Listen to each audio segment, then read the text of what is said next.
Welcome to Mick and the Psychic, where we leave no stone unturned as we explore all things outside the apparent physical realm. There is no intent to teach or make you believe or disbelieve anything. It is just a safe space to listen and explore with us. So for this next episode, you have permission to open your heart and mind as you join myself and Xavier on this deep dive into the unknown. Behold, this science fiction futuristic story comes out, and I was like, I have no idea how that happened. It just came about. You're channeling, and every place you've been to is guided to go there in this physical body because there's versions of you, whatever you wrote, that's actually happening in another dimension. Today we have writer, blogger, business owner, vlogger, hopeless creative, Disney lover, adventure enthusiast, proud father, and eternal wanderer, Michael Camarillo. Yeah, I think that's just his pronoun.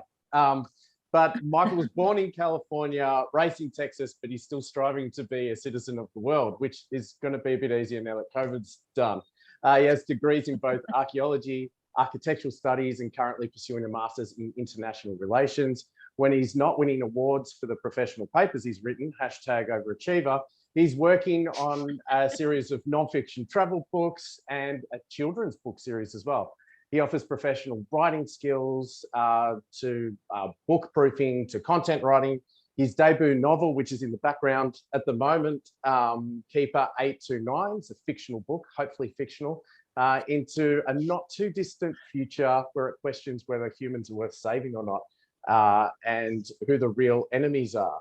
But Michael believes we all have the power to change the world, and the best way to do that is through a story. He encourages us all to be brave, tell your story, and most of all, read more, write mindfully. On top of all of that, himself and his wife, Amanda, are doing their best to change the world, one nameless stranger at a time, with their travel business that offers travel experiences with purpose and service to others. Michael, I don't think I could fit anything else into that intro. Welcome to the show. Yay. Welcome to Mick and the Psychic. Thank you. Yeah, thank you so much for having me. It is definitely a mouthful. It's quite a long pronoun you've got there, so I don't know if you use it all the time, but I love it. Yeah, awesome. Yeah, I try to, and people have trouble. They're working on that adjustment. You know, they'll get it. Good. I'm glad you're gracious with it. Xavier, where do we start with this character? Oh my goodness, yeah. I think I just want to know, because you're all about writing and encouraging storytelling. So where did you get that love of wanting to share your creativity through writing? What's your story? So yeah, funny thing is I've always loved writing. I've always been good at writing, though I never thought I would be an author. That just wasn't on my list of to-dos. I've always loved reading. But funny story is that I wasn't that #overachiever, right? I, did very well in school, but my only source of rebellion was to never read the books that were assigned.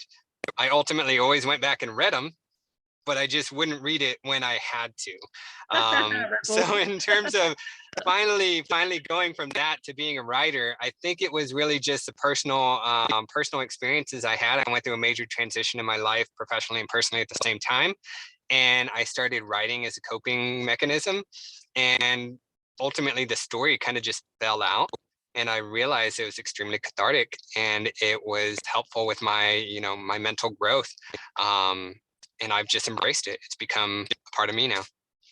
That's great. Like I know I teach people how to help release and ground themselves with things, and then writing down all your thoughts and feelings and getting out of your system is one of the things I would recommend to people to do. So that's great that you discover that, just getting things out of your head and on paper is just a really great way to get out of your system. So that's beautiful. So what was the first, when did you first get published, and can you tell us a bit about your journey about that, of when you actually became an actual author?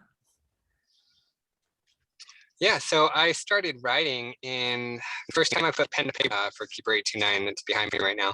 I wrote the first 10 chapters all by hand on grid paper in pen, lots of scratching out. But this was through some time that I was doing a lot of reading. I've gone through an existential pursuit my entire life. and I was doing a lot of reading I was reading a lot of absurdism. I was reading Camus, Sartre, and a lot of Kierkegaard. And then I was reading a whole bunch of stuff on religious as well, like a bunch of different religious texts. And that ultimately started coming out, like this story, these characters kind of just came alive, and I started writing my thoughts out in a fictional sense.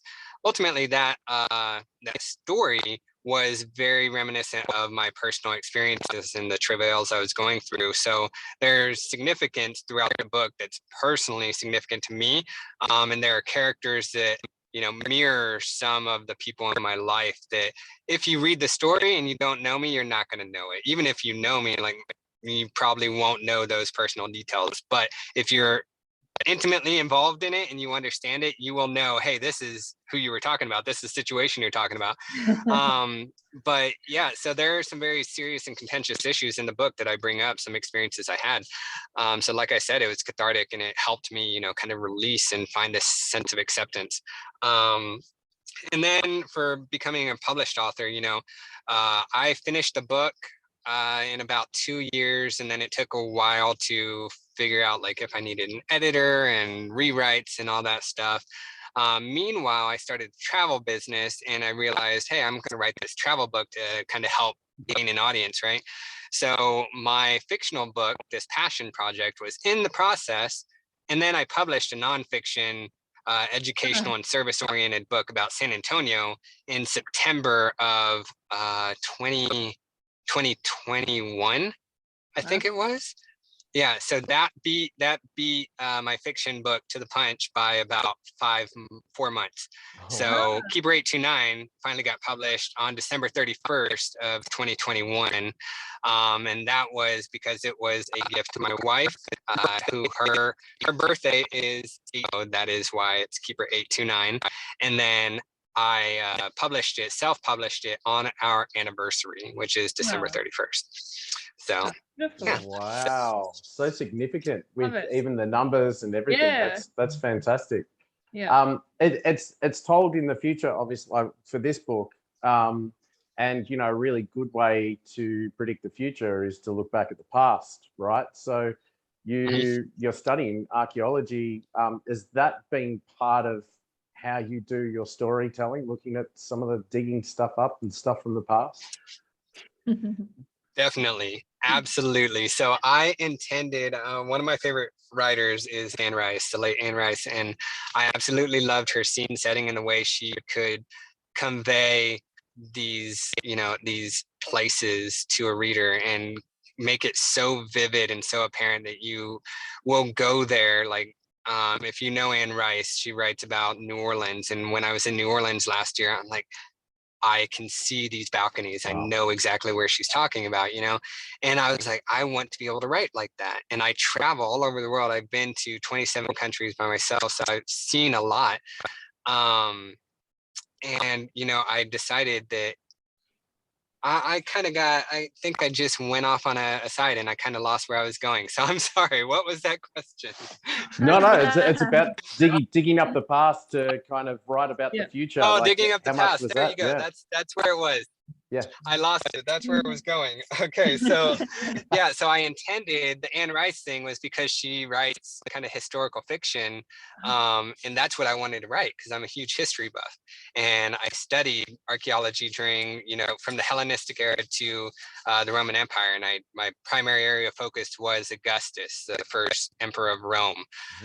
So I know so much about that, and that's what I wanted to write. And then lo and behold, this science fiction futuristic story comes out, and I was like, I have no idea how that happened. It just came about. But what I did do, though, it's kind of one of those stories where I reshape history.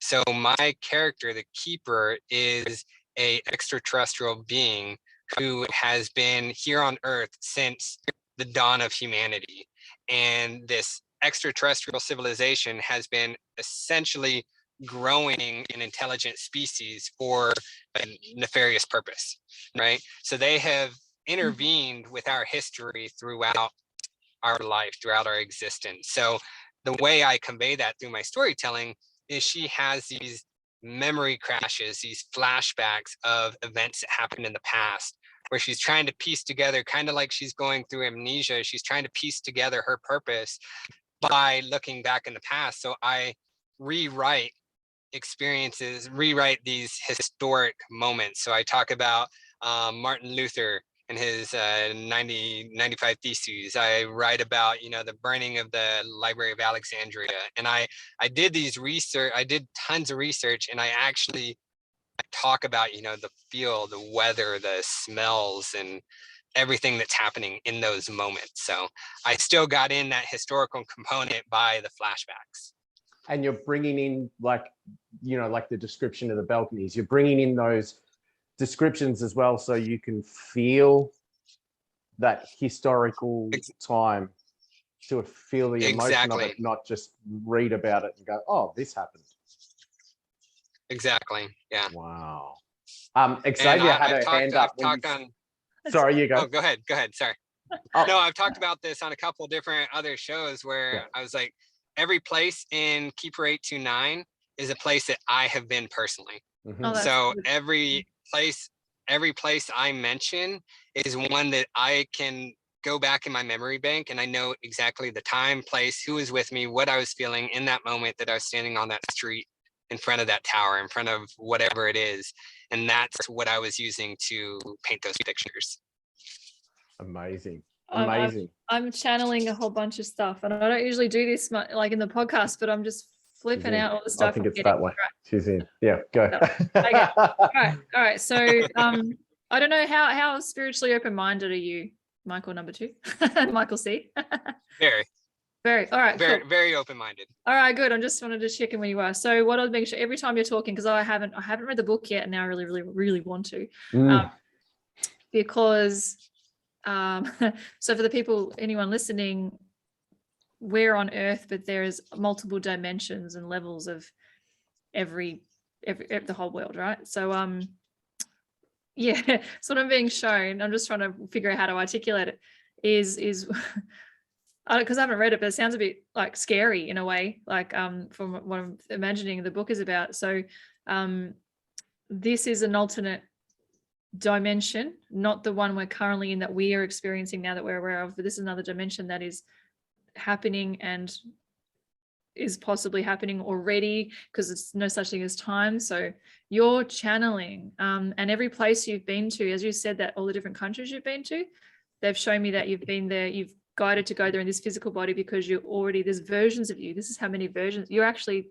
in every place, like you live there and you haven't, like, so there's a version of you in every one of those countries. That's why you felt drawn to going there. Does that make sense? Like you feel like you know the place, you've got a connection with it. So you have such a busy soul that is split up into many facets, and you're actually in other dimensions though, all these different countries.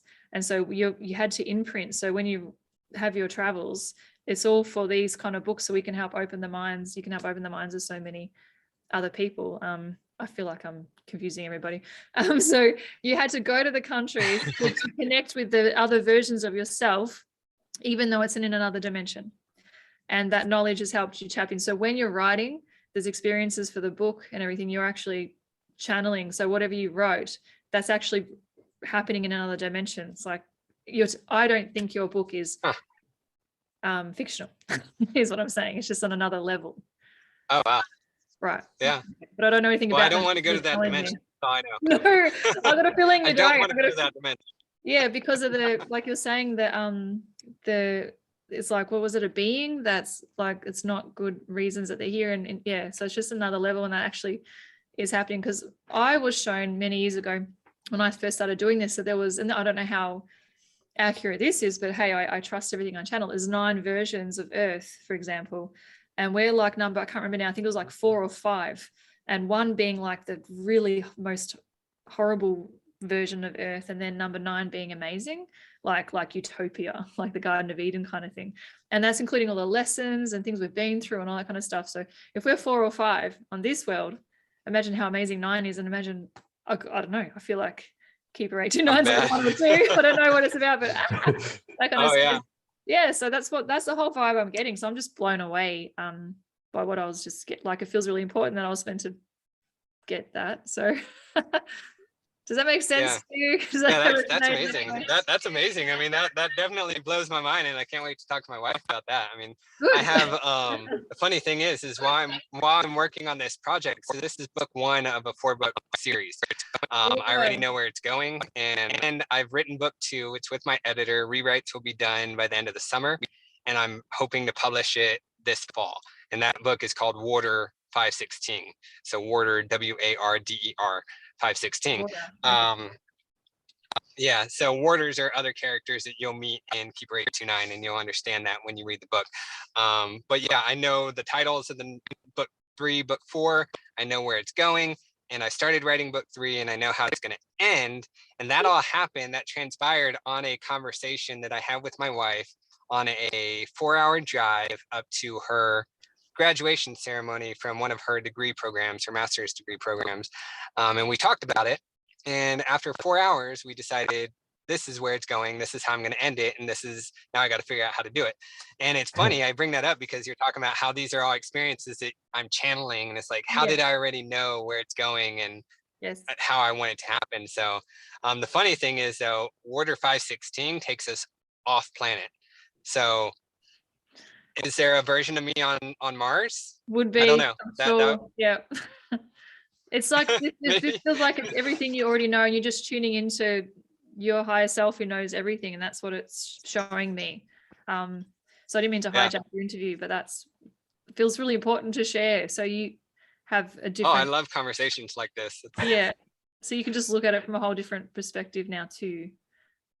I mean, I think this is a good opportunity to just mention that. So I did do a reel on Instagram where I said in 20 seconds, this book is not for you and the only time I said this book is for you is if you're a conspiracy theorist.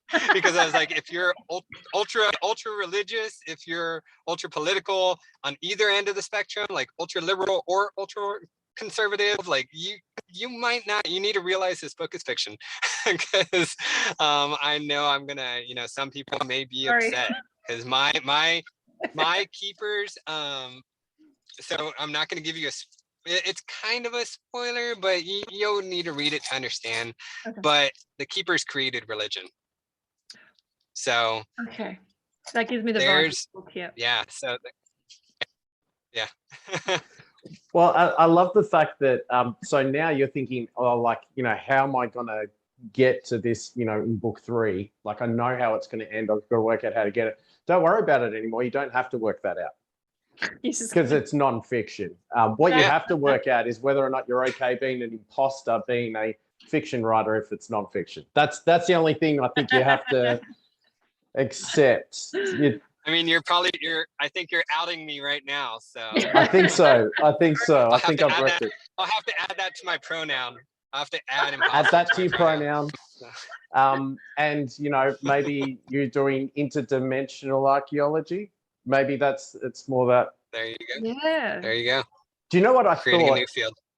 You are. Well, you are kind of because it's interesting though, because we talk about storytelling, and so regardless of whether or not anyone believes that there are other dimensions and you're channeling something from another dimension, it's still stories come from somewhere, right? And they have a really strong meaning.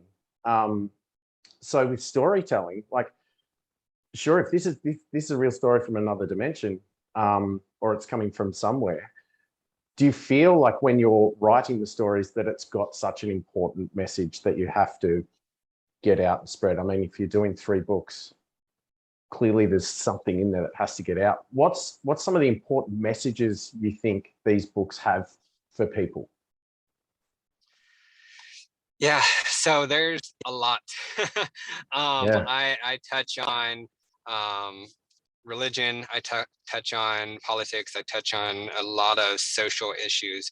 The biggest thing for me, I think, coming out of these books is that we need to, it's a big search for purpose, and it's embracing your purpose, embracing, the meaning of life and the meaning of, community, and reaching out for help for others, and accepting that we're not alone in whatever endeavor that it is that we're pursuing.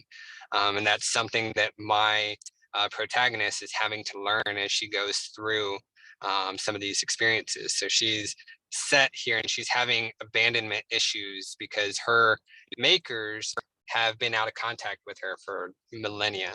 So she's dealing with this concept of this purpose without reason and dealing with it alone. And then all of a sudden she's thrust into this world where there's others that are sharing that purpose. There are others that are, competing against that purpose. And is that really what she was intended to do? So I think it really kind of bridges that, I don't know, that social desire to, human desire, sorry, not social, human desire to find meaning. And in terms of, I think it's really just acceptance and openness is the biggest thing. We're talking before the podcast started about, okay, what do you even want to talk about? Because you're a writer and you do this, travel business. I feel like you've just bridged it as far as the purpose of your writing and what you're getting across. Really aligning with which is what got Xavier's attention to have you on the show in the first place, is this travel business. Can you talk a little bit about what your wife and Amanda and yourself do with the travel business and why you thought this was a good idea? So my wife and I were both in the military for a while. I was in for 8 years. My wife was in for, I think, 12 years. And we were stationed in Germany. We had the opportunity to travel to many, many countries with our daughter, who's now 9. By the age of 7, she had visited 20 countries and had experienced so much. I hadn't been to a second country. Like, I grew up in Texas, so I had been to Mexico, to the border, which for us is like the backyard, and that didn't really seem like a foreign country. So I had been there when I was a kid, but actually going abroad to another country, I didn't do it until I was 27. So, now I've been to 27 countries, but that experience she had was huge. It was transformational. I saw the difference it made in my daughter, in the way she perceived the world, the way she interacted with others, and then the way people interacted with her. I was brought up in a small town in Texas where, the only people I knew were either white or Mexican, like myself. We had one family that was Black. I had never met an Asian person. I had never met anyone of any other ethnicity. I didn't know an atheist until I went to college. And I remember that this is part of my existential situation. Like right now, I say I'm agnostic, but I was brought up Catholic and very devoutly Catholic. And when my roommate was from Turkey and he was an atheist, and he believed so much in atheism that he told me that he was going to take my cross off my wall and throw it in the trash. And then he said at one point, he was very combative. So there were some things that, like, wow, he said some things. But I called my mom one day and was like, my roommate is an atheist. I don't know what to do. Like, I didn't know what to do. So that was an experience that I had never had. And it was just like, what I don't know if this is bad or good or what. Like, I just don't know what to do. So those experiences, and then seeing how my daughter has interacted with other people, and seeing how, like, there's not this fear in our life, the way we raise her, that, everyone is trying to abduct her or hurt her, like there's things we have to, keep her safe, but we allow people to talk to her, and we allow her to communicate with people openly, and ask questions without, hiding. We saw that, that was just very, as I said, transformative for her. And we saw the light in the eyes of these other people, who, even people who didn't speak the same language as us, we were communicating in a nonverbal way. And we thought that was just a beautiful thing. And we wanted to find a way to, perpetuate that and continue that with, our daughter, our life. And then we have a 19-month-old son now, and we want to do the same thing. And then we're like, how can we do that with people around us? How can we make a difference? Because my wife and I kind of had a rocky fallout with the military, and we got out, and we ultimately found out coming together and talking, we realized both of us had joined because we wanted to make a difference in the world. Military wasn't really the platform to do it, and we had to go through the struggles to find that out. So we realized both of us had at one point wanted to join the Peace Corps. Both of us at one point wanted to join Greenpeace. We wanted to do a whole bunch of different things. And I, for the longest time, wanted to join Amnesty International. And then come to find out, we're like, hey, we have these same goals. We love travel. We think travel is transformative. How can we make a difference as entrepreneurs? What can we do? We decided to start this travel company, and we wanted to set it up where we can, bridge cultures. That was our whole goal. And that became our mission statement, is to bridge cultures through travel, education, and service. And the reason for those three pillars was because travel, we thought it was extremely transformative and is a way to bring humans together as just humans and not ethnicities, not genders, not anything, just humans, bringing everyone together.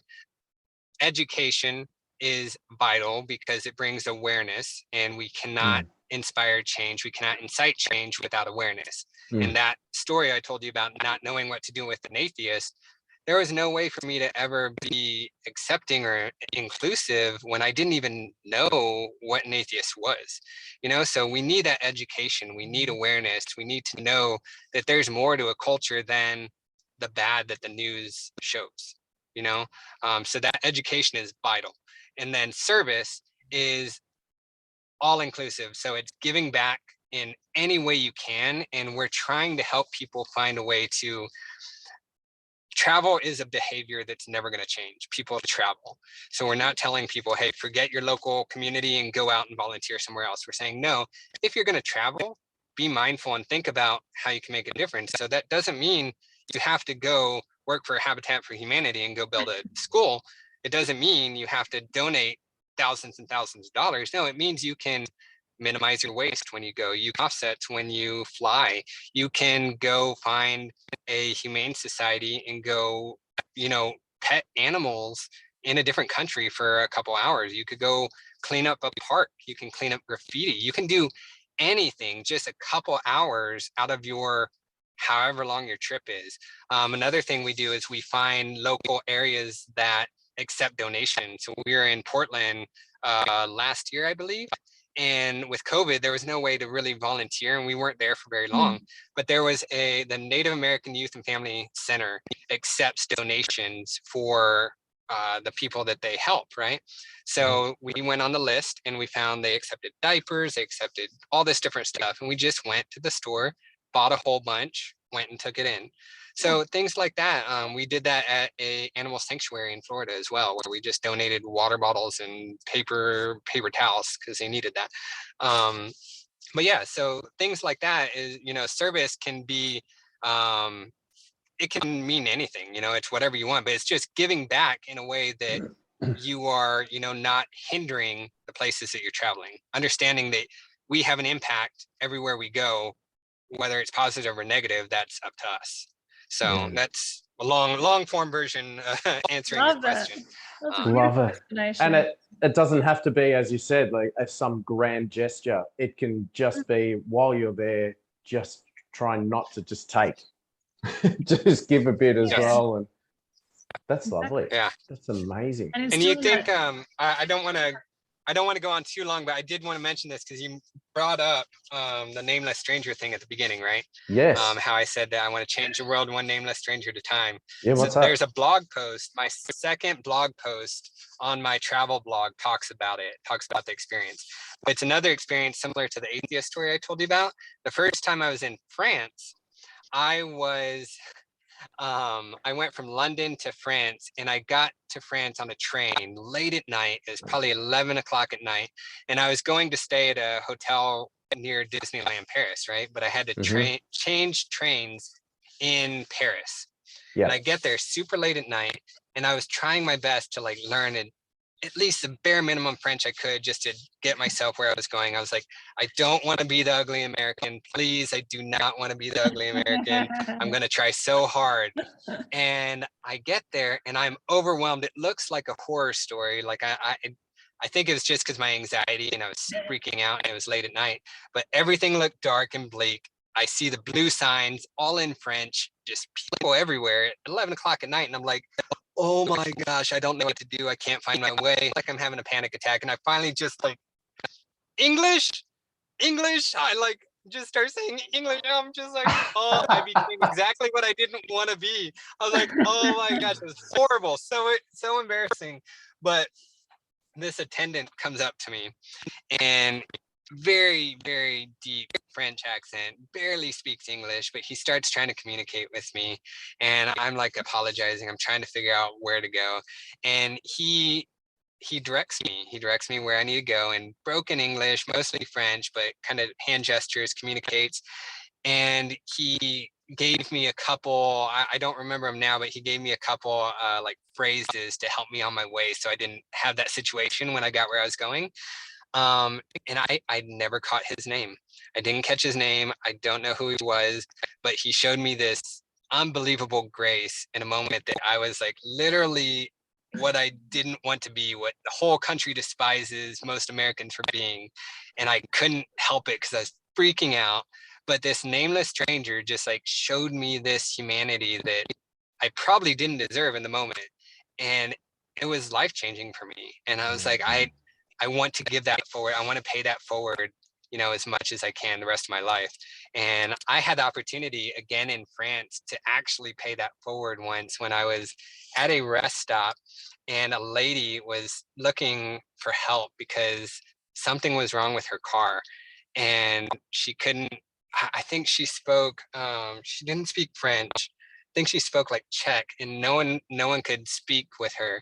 And she came up to me and she's holding a funnel and oil and she's like asking for help. And I'm like, I don't know what you're saying. I went out, I actually tried to help her. I looked at her car manual and it was in a different language and I don't know what this is, but I figured out a way to get her car running and she was so appreciative. And I never shared, like we never communicated. I don't know what she was saying. She doesn't know what I was saying, but somehow I got her on the road. And I was like, you know, now I got to be that nameless stranger for her. And that's what I wanted to push. And that's why that is kind of our vision of our business, our philosophy, everything that, you know, we are about. So That's such an important and a better story than I saw the Eiffel Tower. Yeah. Hey, the Eiffel Tower at night is beautiful, though. It does sparkle. Sure. Okay. Well, maybe it is. It's better than saying I went shopping in Paris and spent a crap load of money in all these fancy stores. Like, I'm like, this is just beautiful. Like, this is how I can imagine traveling and having these experiences and giving back and having less of a carbon footprint if you can, and doing this with your children from a young age, and then I'm excited to see. I want to meet your children in the future and just see how. Oh, that would be great. You're in Australia, right? Yeah, coming down. It's on our list. We're coming to Australia soon. Awesome. Yeah, that's just gorgeous. Like the most I've ever done with my kids is like we went to Fiji and we like bought some books and pencils and made sure we visited a local school so the kids could have the experience and see how different life is and learn. Like that's what everybody does from Australia. I guess we all go to Fiji, like you guys go to Hawaii. To say, look at that, like, you know, you have so much stuff, like look how much you get given and your uniforms and everything and all the sports equipment you get. For these guys, they rely on donations. So that's the most we've ever done as a family. That's still amazing. It's still great, yes. That's still amazing though. Yeah, just the smallest thing makes a difference. Yeah, and they would just talk about it for ages and they still refer to it. And they kind of even joke if one of them says like some issue about their iPad not charging, and they're like, first world problems, like hello. And to know what that statement means. They'd love an iPad, yeah. So they actually refer to it and pull each other up when they're complaining sometimes, which is good. Well, see, you know, you're bringing that up. It's actually funny. It made me think of something that, you know, what the kids will remember, you know, are those more meaningful experiences. Because my daughter, she was traveling all around the world, right, when she was like 4 and 5. She remembers this time in Liège that we were, it was in Luxembourg. We were in Luxembourg and we went into this bakery and we were sitting at this table outside.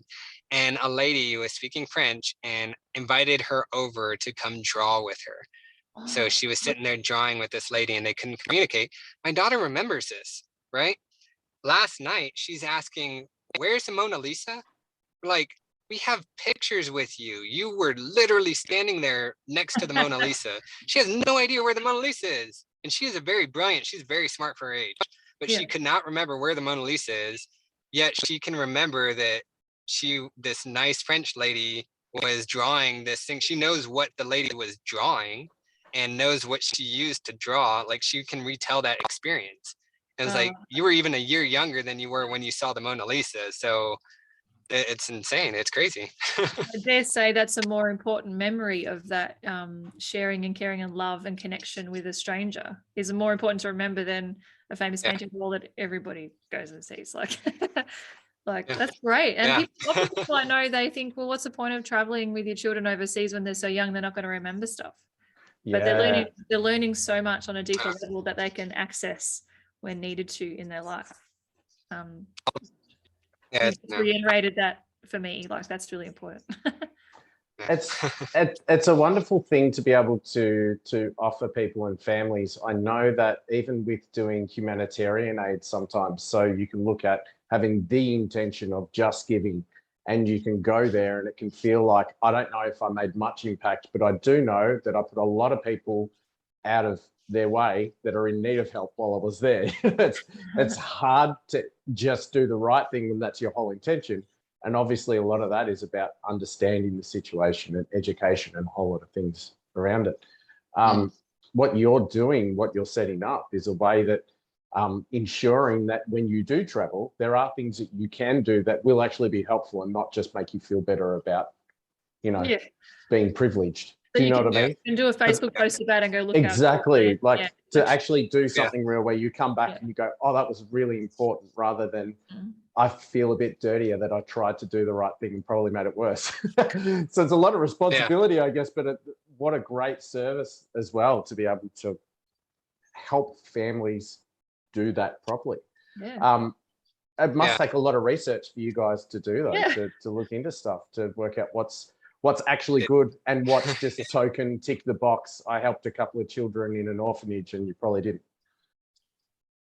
So that's actually why we travel so much. So we homeschool our daughter. We do what's called world schooling.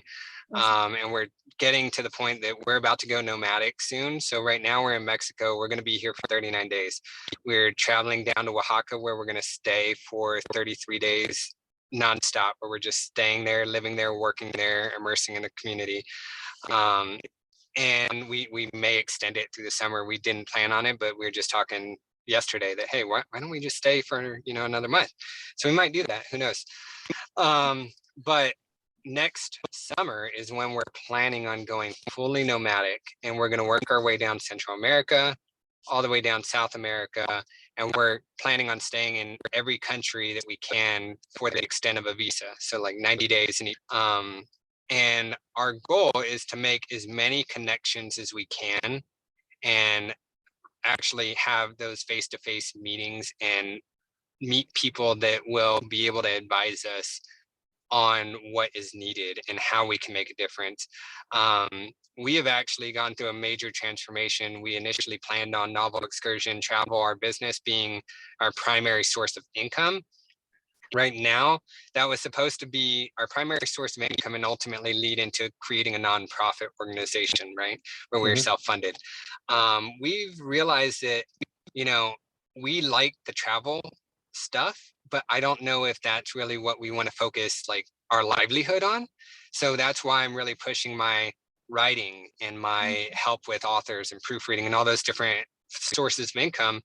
And because the Novel Excursion, we want to reshape into a social enterprise where we're really focusing on making that difference, where we're only making enough money to get it to work, get it to operate.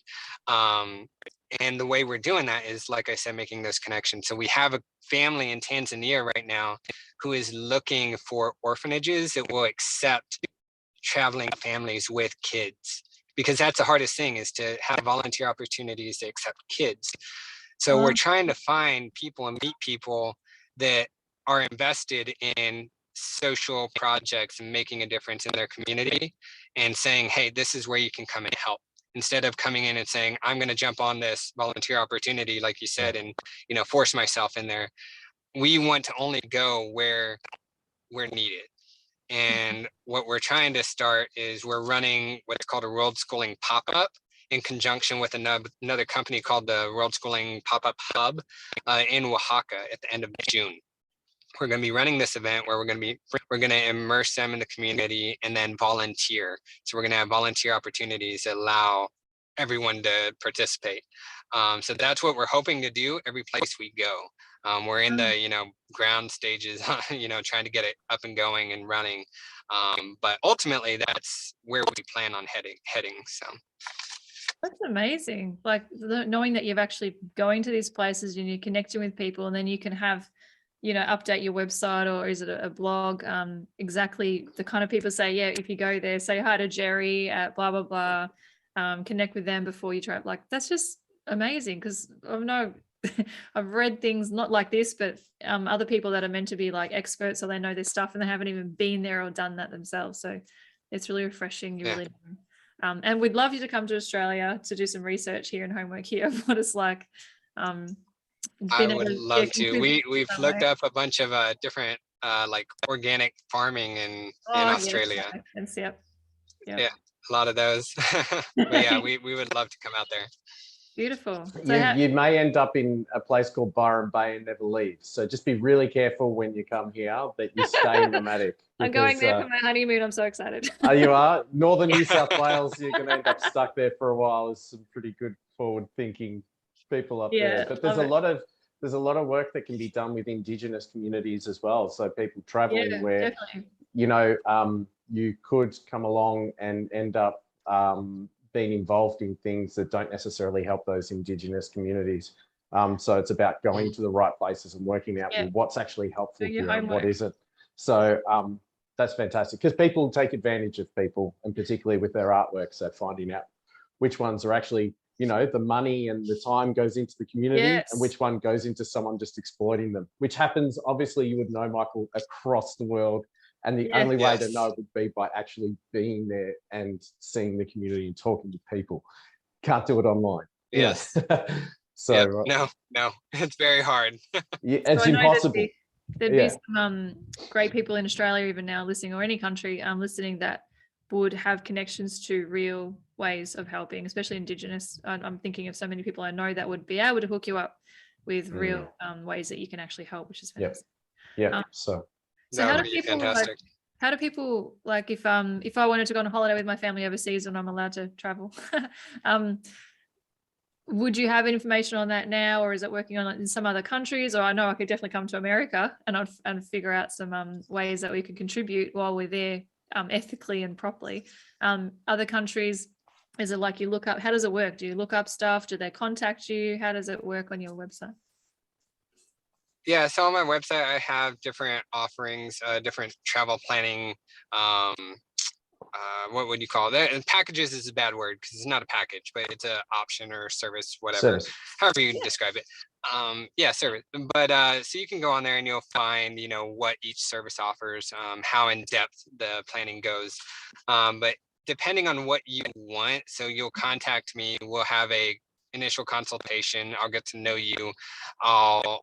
Typically I attract the people that really want to, you know, make a difference and do something bigger than, you know, go to Disney World. Like, I'm a huge Disney lover, as it said in my pronouns, so that's okay. There are ways to make a difference, even going to Disney. So there's ways, there are things. So but yeah, so I will do that research if I don't have a personal connection. I have a very wide network right now of people who travel all over the world.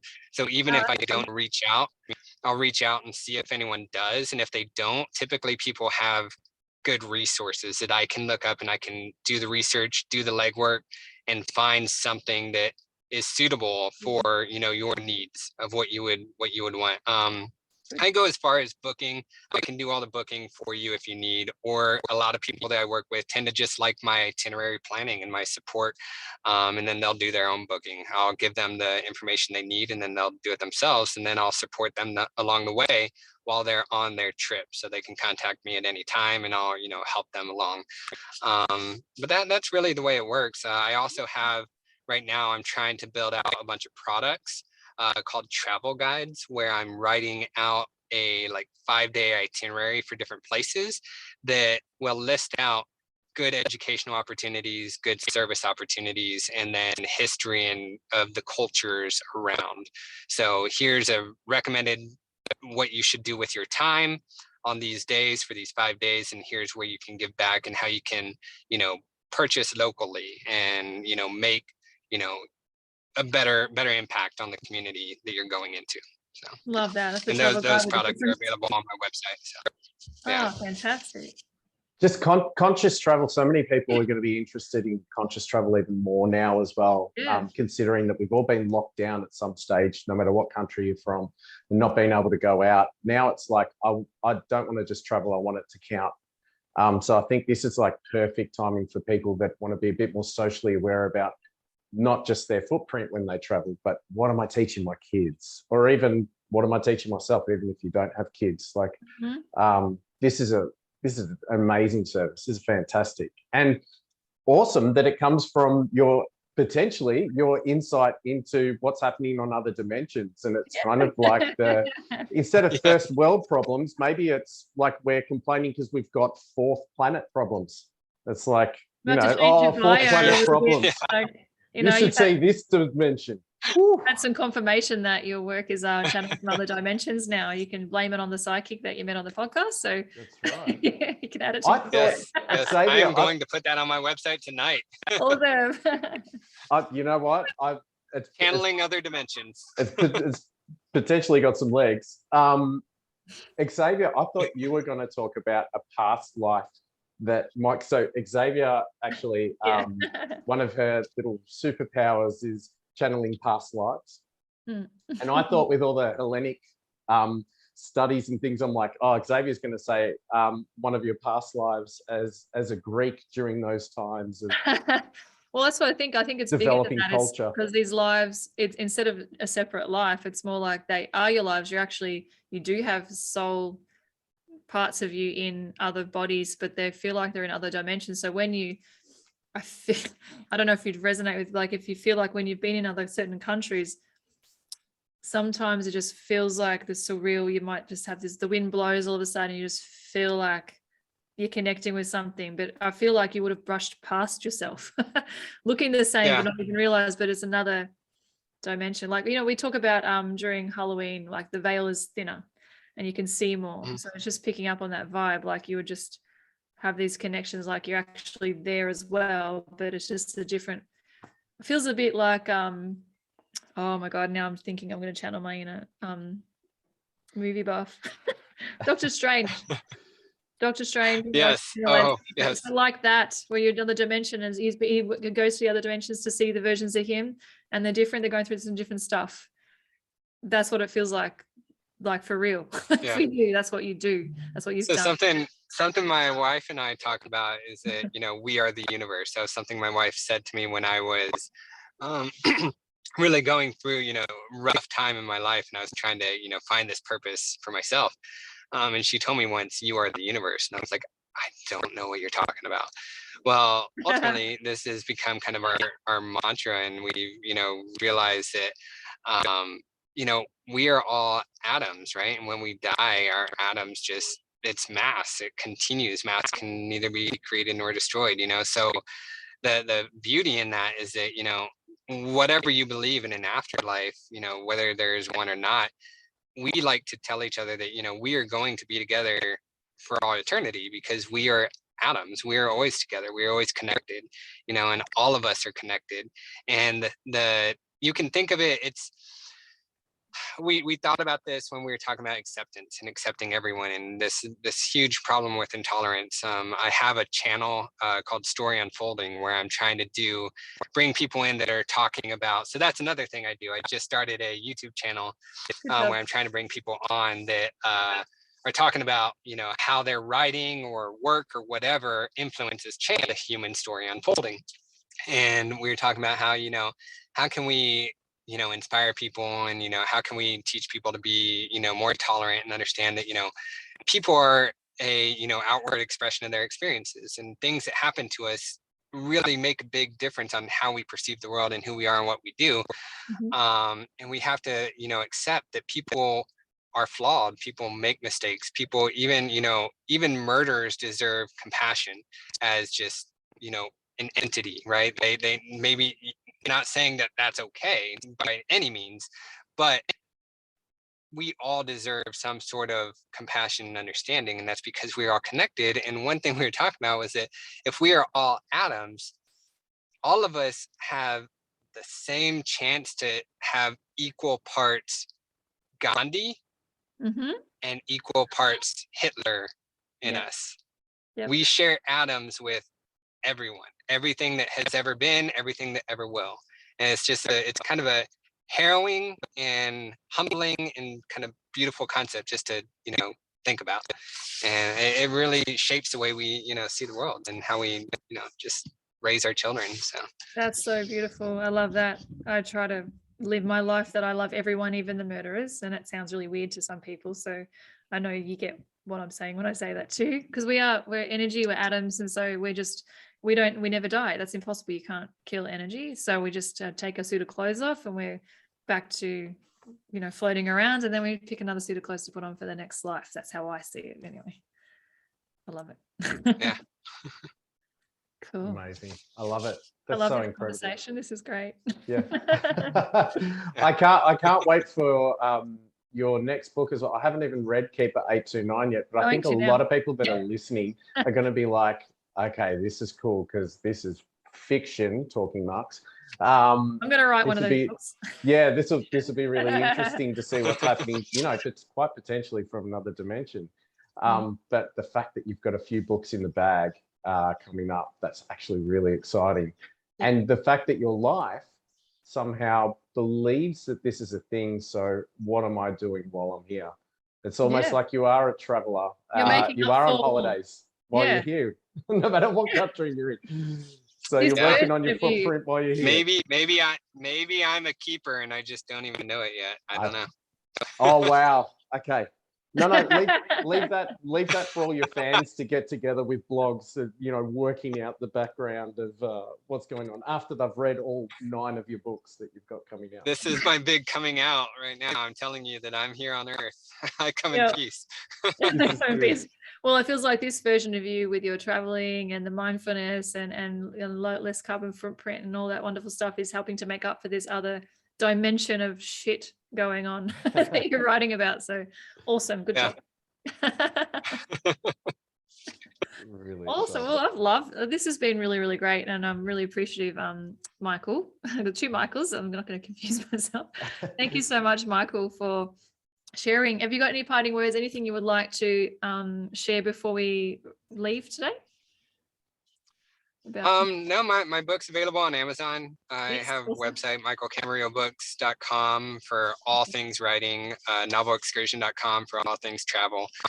An audiobook will be coming out soon for Keeper 829. I keep saying soon, but the producer is taking a little longer than I anticipated, but it will be out sometime.